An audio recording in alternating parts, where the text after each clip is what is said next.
saw Pretty Woman at the Savoy Theater, and it was a big mistake. Huge.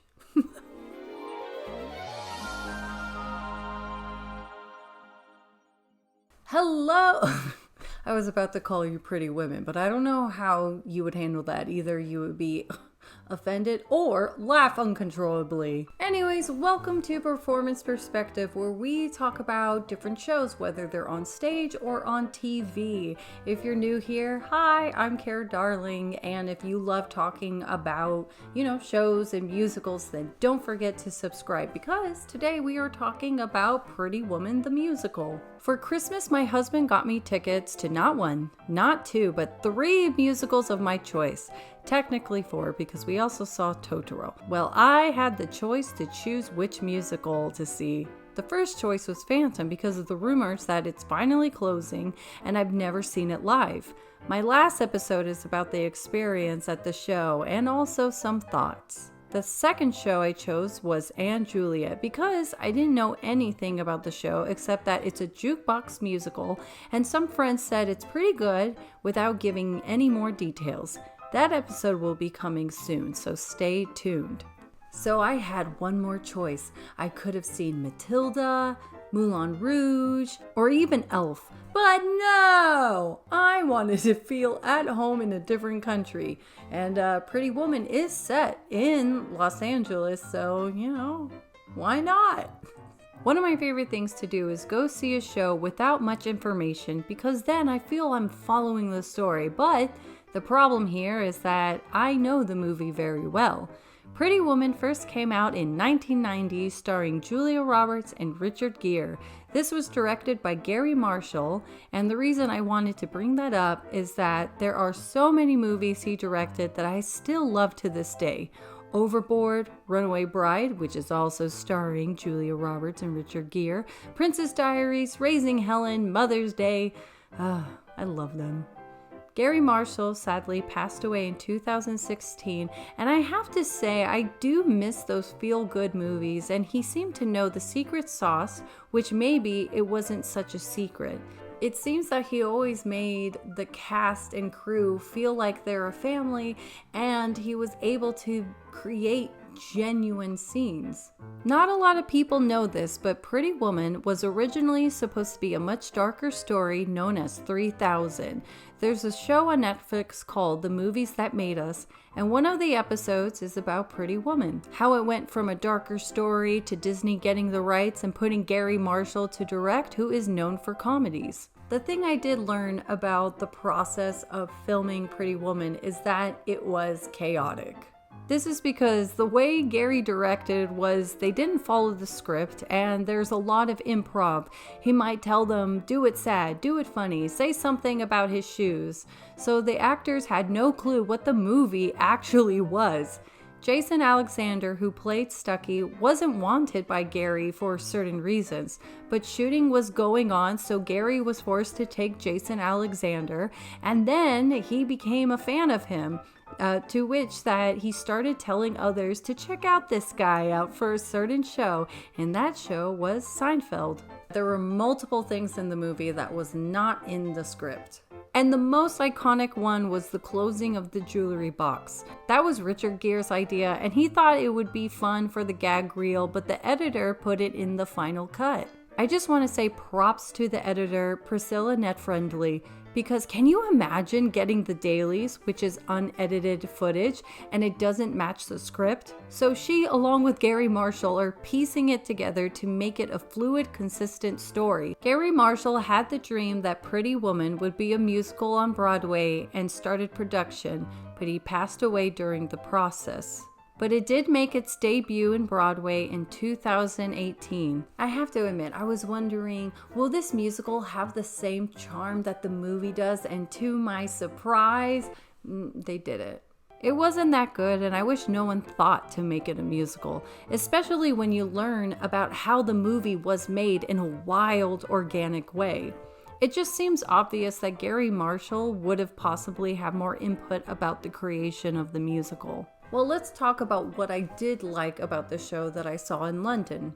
The best friend, Kit DeLuca, played by Courtney Bowman, was so good. But it's like the supportive character that musically they want her to hit crazy high notes to show off versus what her purpose is. A good example is Vivian from Legally Blonde. When Elle makes the entrance in the court, it's Vivian taking it away and then hits that high belt at the end of the song, to which the audience goes nuts because the story calls for it.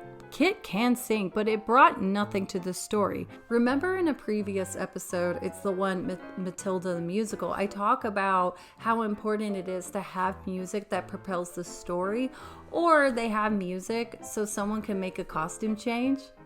Guess what kind of music there was in Pretty Woman? Pretty Woman has a ton of those songs so she can change her clothes and wig, which when I went to see it at one point, her wig was coming apart. And so in the scene, she kept bobby pinning her wig. I mean, listen, mistakes happen, bloopers happen, but I was just like, you had all that time to get ready only to come out and not be ready. I did enjoy a character they created that played Happy Man, but then transformed into Bernard Thompson in the hotel that, Edward was staying at, and this was played by Andy Bark. Andy Bark was very talented in singing, dancing. His comedic timing was great. Honestly, I was puzzled because he had such distinct voices for the different characters. And when I say distinct voices, I don't mean just accents, but he actually changed the pitch in his voice. I don't know. I just found it very fascinating. All right, so if I had to pinpoint what is it about the musical that I felt wasn't working, it's the music. When Vivian has her want song, the song is called Anywhere But Here. Now, if you think it's going to be like Skid Row Downtown from Little Shop of Horrors, where they sing about wanting to get out because uptown you cater to a million jerks, uptown your messengers and mailroom clerks, eating all your lunches at the hot dog carts. The bosses take your money and they break your heart. Okay, I'll stop. But they're singing about why downtown is horrible. One line is, being depressed is the status quo. You learn that Seymour has always been poor, he's an orphan, and he wants to go out. You also learn about Audrey, who sings that her relationships are no good, the guys are drips, and they rip her slips. Her want is also to get out of Skid Row, hence she has another want song, which is Somewhere That's Green. Does Vivian sing why she wants to be anywhere but here? No! Let's read some of the lyrics. No more landlord, no more rent, just a place of my own where I'd be content. I want to share it all with someone who'd share it all with me. Believe somehow, someday, that's the way it will be. Anywhere but here, I can feel something coming. I long to be free. I just want to be anywhere. Like, okay, you get the point, but she's not really saying why. Then, as the story unfolds, Edward keeps singing there's something about her and that she's so free. But in her song, she's saying that she wants to be free. Okay. The only two things that Edward expresses about Vivian is that she's so free and she's pretty. I'm sorry. You're beautiful. I mean, is this Swan Princess? Like, what else is there? Bernard Thompson can list more qualities about Vivian. There's a tango piece called On a Night Like Tonight with Bernard, and by the end of the song, he says to Vivian to pretty much value herself and that she's worth it. I wish I remembered the quote correctly, but it brings me into a point of the story. Vivian is a prostitute who doesn't know her own worth. Hence, she lowballs herself to Edward a lot of times when offering her services. Edward is a lawyer that knows his worth, and he also knows the worth on different businesses and people. The one thing that he doesn't know is who is he as a man. That's what Vivian brings out of him and even gets the courage to face his fear of heights. They're attracted to each other based on the thing they subconsciously want to learn. And you don't get that in the musical at all. Honestly, the part where he climbs the ladder to go to Vivian near the end, with my husband, I was like, what is wrong with him? And my husband had to remind me, like, remember, he's afraid of heights. I was like, I mean, of course it works in the movie because, you know, he actually does have to climb up. But I mean, in the show, it's literally just like 6 feet and that's it. So, you know, whew, right over my head. Vivian sings about knowing something is better out there, but then when it happens, she sings about how she never saw this coming. Edward keeps singing, "You're beautiful," and that there's something about her over and over. So I wasn't rooting for them. I was just waiting for it to end. I mean, listen, even though I didn't enjoy the show, my husband did and stuff. And I think what it is that if people just love the movie and they just want to go out and have a good time, you know, maybe go get the girls, get some drinks, and then just watch it and enjoy the company they're with. It's not, you know, thought-provoking or anything. And the songs can be catchy. I'm just someone that's listening to the lyrics and following the story as the musical and going, wait a minute, what? Yeah, it's not for me, but it doesn't mean that it's not for those people who obviously are enjoying it if it's on Broadway.